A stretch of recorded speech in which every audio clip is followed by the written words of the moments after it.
I like it.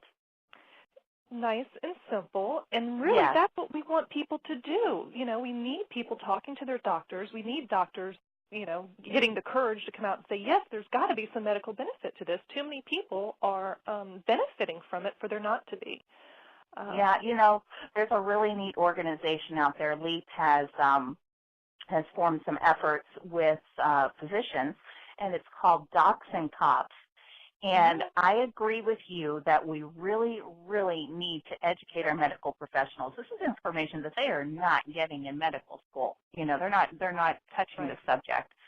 Right. So we need to make them aware of it and hopefully encourage them to do their own research outside of what the literature that they're getting from the medical associations.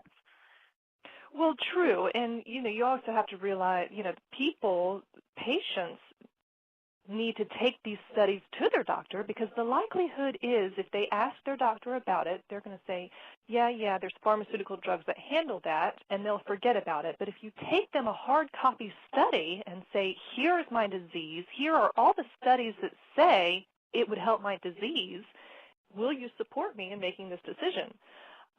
At least you'll have your doctor on your side. If you do get arrested, you can use medical necessity defense, which is being won every day in the court system in Florida. Oh, that's great. That's wonderful. I don't think that we can make this transition soon enough. There are so many people out there who are medicating themselves and taking such a high risk doing so. It should not be that way. It should not be that way. You're absolutely right. Yeah, not when you consider that you can overdose on aspirin, you can overdose on water for that matter.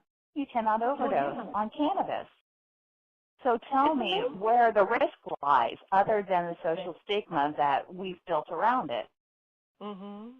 Right. It's just insanity. Yeah, I agree with you. Well, Kim, I want to thank you so much for coming on with us today. It was nice to have you back, and you come back anytime.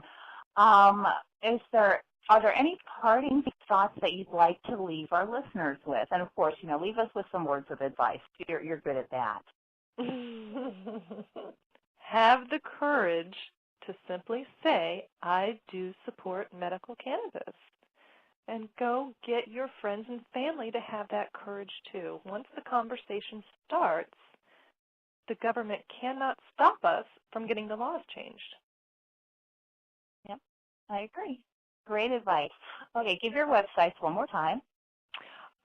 idosupport.org is our newest website, and then we will always keep our PUFM.org. For our People United for Medical Marijuana. Beautiful. Wonderful. Thank you so much. And I want to encourage all of our listeners out there to give your mother something that she can really use this year. Get over to Kim's site and sign the petition to legalize medical marijuana. This is in everyone's best interest, and for once, let's make Florida one of the leaders in this. Absolutely. we seem to be behind in just about the rest of the country in so many things. But yeah, most definitely, guys. Let's make Florida, one of the states that are setting the precedents instead of one of the states that are following suit. So yes. I appreciate your time today, Kim. Thank you so much. Thank you, Jen. Happy Mother's Day. So much. Happy Mother's Day to you.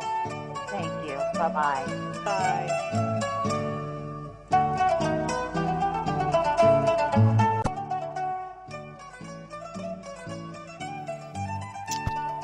I love having Kim on. She is such a wonderful cheerleader for the cause. Well, next up we do have Miss Lieutenant Diane Goldstein will be joining us after the break. So stay tuned. We will be right back.